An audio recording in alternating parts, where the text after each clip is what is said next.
A winter without taking any training sessions.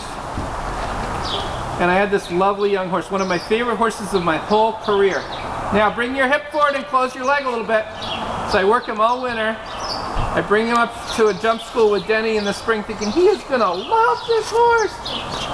He watched me ride around for 5 minutes, turned to the working students and went because I was riding like a guy. I was all rolled over with my shoulders down and my stomach collapsed. Joan said that my wife said that I've turned the color of a Coke machine and never sat like that since. So, I guess it was an effective lesson. Jenny's good like that. Yeah. Good words, just his ability to convey his opinion. Don't sit like a monkey, yeah. But he doesn't even have to say that, it's just the sound effects. Yeah. That gets more to you then. Good. Now your broken line right there. Just do it. And back. So you need do it down the next side and do it a little bit more from your thighs and seat bones and a little bit less with your hands. So aim him in and then just a flexion on the left and move him. Yes, you feel the difference? Yeah. And you feel how then your outside leg could keep the inside hind jumping more? Yeah, I just did press him up when his head came. Right. And then do it again. That broken line. That little counter canter. Bend him back. Good. Now keep coming. Outside leg.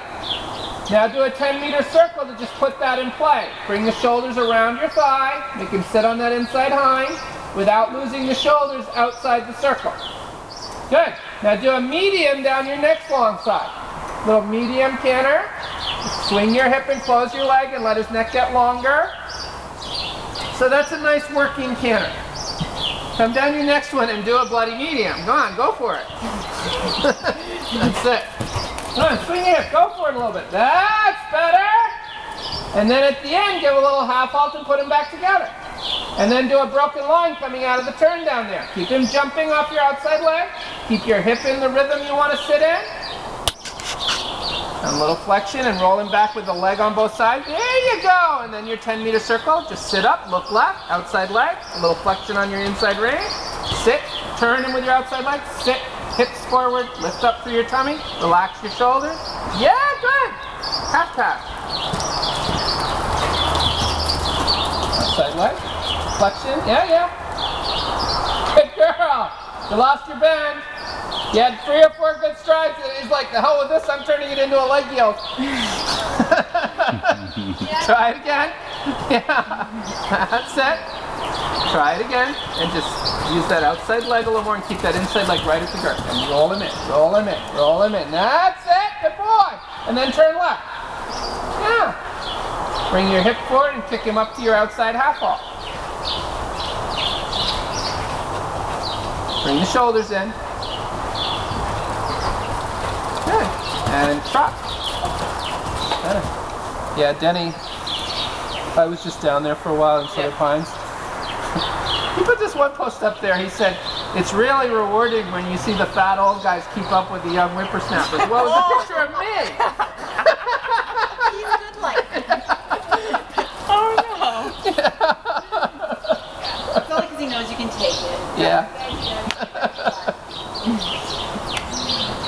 It was a complimentary post, though. He did say that I did the line better than the young 20-something. There you go. I remember that one. The young whippersnappers came down, messed it up all the time, and you came down, Yeah. first try. She was on that day. It was because she was being really good, the mare.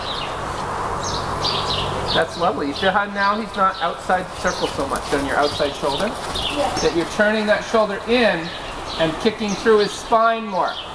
So you're getting to the point where we're getting to the point in the German training scale where straightness is your next objective. Because he's loose, he's rhythmical, he's in a nice connection, and you're starting to kick him through with some good engagement.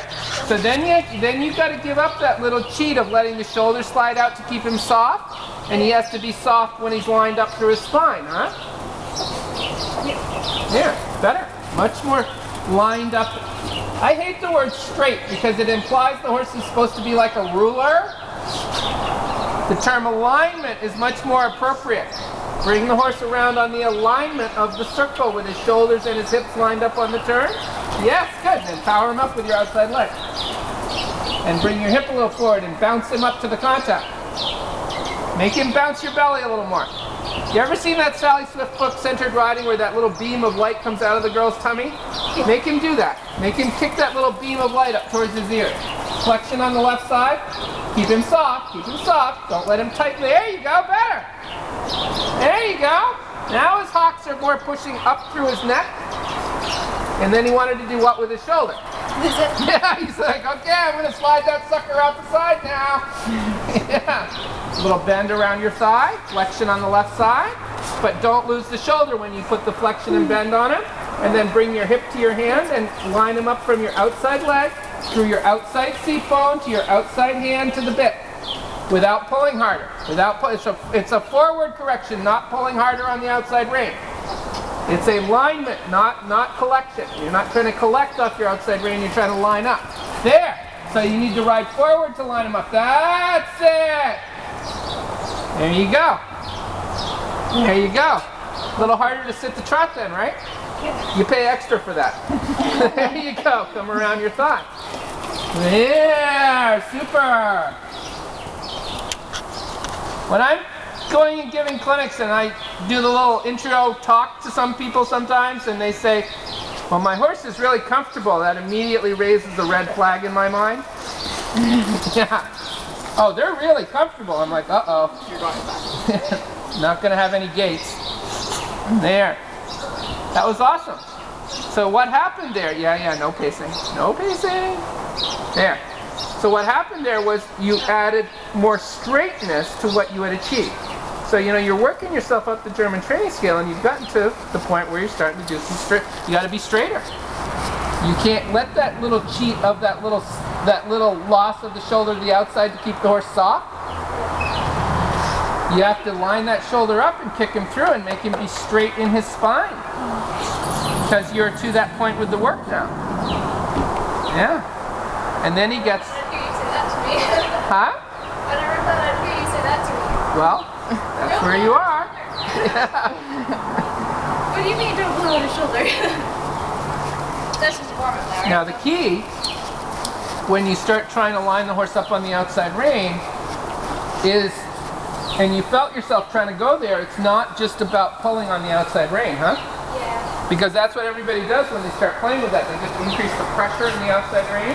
That's not what we're doing. We're aiming the outside rein a little in and making the shoulders come like this around our hip. And then you're doing the same thing with the outside leg a little back. You're making the shoulders come around your hip. Okay, so it's about alignment. And then the next step up after straightness, after you really work that out, will be collection. Where you have to sit down a little bit. Yeah. Yeah. Yeah. Does that make sense? Yeah, it does.